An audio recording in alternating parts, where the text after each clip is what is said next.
How's it going, guys? Welcome back to the channel, Pete's Carport, and we're going to dive back into the 1984 944 track/weekend ripper build. So this is a car that I've been tearing into now for about 2 years, trying to make it as light as possible and as fun as possible. And we're veering towards the end of some of the modifications till we get into suspension and brakes. So that is a whole nother venture. And I'm also going to eventually lighten up some of the windows and do some modifications on that.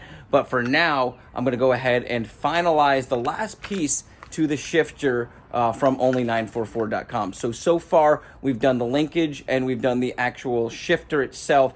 World of difference. In the beginning, I had such sloppy shifting, and by swapping out those two components, it made a world of difference. I'm telling you, it made it so much more fun to drive, and it performed in the way that I've always heard that 944s shift, which made me very happy. Now we move on to shortening up our shifters. So we got the short shifter kit here from only944.com. Once again, not sponsored by them. I pay full price for the product, but I love to use their products and talk about them and do reviews on them because everything I've ever gotten has been extremely high quality.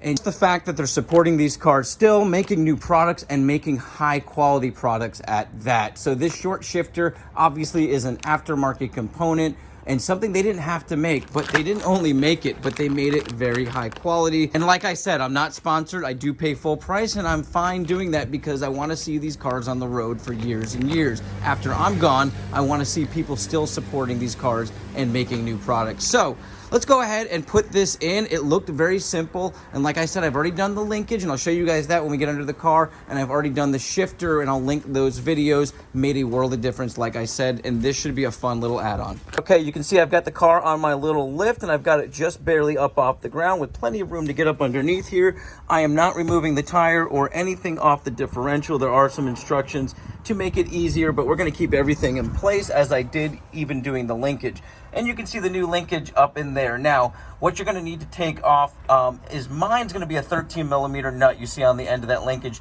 There's also going to be a 17 millimeter, I think, on the other side, if I recall, on the stock linkage. So if you've changed yours out like me, it's just that 13 millimeter nut on that side we got to pull off. 10 millimeter right there that's covered in grease. And all the way back there, let's see if I can get the light in there. There is another, I believe, 13 millimeter with a wire tied into it, if you can see that. Now on the instructions, it gives you Loctite and it says to use Loctite, but I think I'm going to go ahead and put a new wire piece through our bolt there, as other videos I saw did that. So we'll Loctite it as well. Now there's also some instructions on aligning your shifter inside the vehicle after doing this. I'm going to put it in neutral. I did see a really cool video from a guy. I'll put his page on the screen now. And he's got a ton of really good videos, but he made a little box that went over the shifter to keep it locked in place. Kind of a cool thing, but that is a task to do. So we're just going to basically keep our shifter aligned, try not to move it around, and hopefully it stays in the position it's in because it is perfect right now. If not, we'll make some adjustments based on the instructions on their website. So like I said, pretty simple. We'll take all these off, slide the new short shifter in, tighten everything up, and it should be good to go. For reference, this is the new piece here, and you can see it is much better built than the stock one. Some nice heavy duty bearings that are inside there. Everything is nicely put together. It rolls on a ball back here, and we don't have to worry about bushings wearing out. So very nice piece. Let's go ahead and slide it up in there and then take this car for a drive.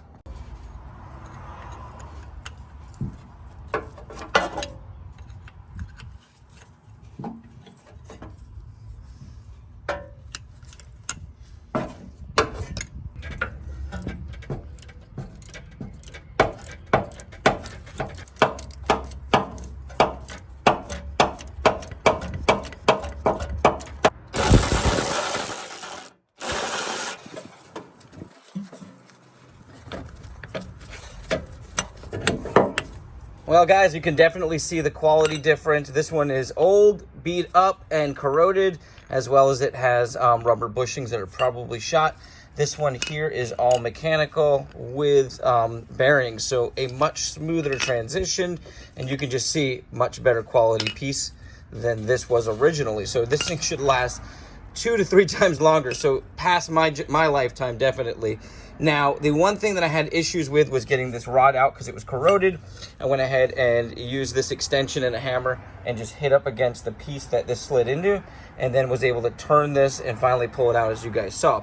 So really reverse order. Let me get everything back up in there. You'll see there's a little divot there where our pointed screw will go in. You can see they had blue Loctite on there originally as it is. And we'll Loctite these back up, as well as get our wire around it. Actually, this is the one that goes in there with the hole with the wire, but they're both pointed bolts, you can see. This one needs the wire because this is going to have the most amount of vibration against it. So we'll get this back up in there, get the wire put back in there, and call it a day and take it for a ride. All right, guys, everything is installed. I got my wire tied around there. Okay, so let's go ahead and pause the video here because I made a big mistake. As you can see, the shaft is slid all the way down on that plate. It should be more flush, and that would allow me to align the shifter. All right, let's go back to the video now where I talk about the shifter alignment. And let's go ahead and step inside the car so I can show you guys how the actual shifter looks, because it is not aligned straight. And of course, I can make an adjustment and align it. You can see here, it's kind of pushed over towards me.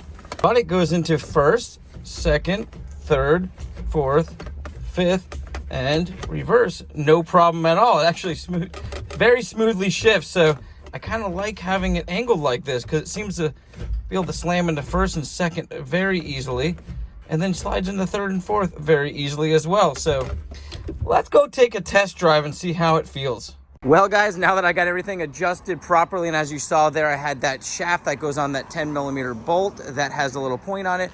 I had that slid in too far, slid that back out, bolted it back up, and everything worked out good. And that is why the shifter was so far left. And I thought I was going into first and second, but I was actually shifting into third and fourth, so I couldn't even get it into first or second. Pulled it back in, made that adjustment, made some slight adjustments to the linkage, and it is shifting perfect now. And what a blast this car is. I love all these small little things you can do to this car that just make it more fun. It's not about the horsepower. It's not about how fast 0 to 60 it goes. It's more about the drivability of this car and how easy it is to control around corners and so forth. I just have a blast driving this car, and I'm so glad I took this on as my track/weekend ripper car. It is just a fun car. And once again, guys, only 944. That's where I got that short shifter. Super high quality. Everything went together nicely. It shifts smoothly, and you combine that with their other parts that I put on there, like the linkage and the actual shifter rod. It just makes it a world of difference. You guys have an awesome day, a blessed week, and I'll catch you on the next video.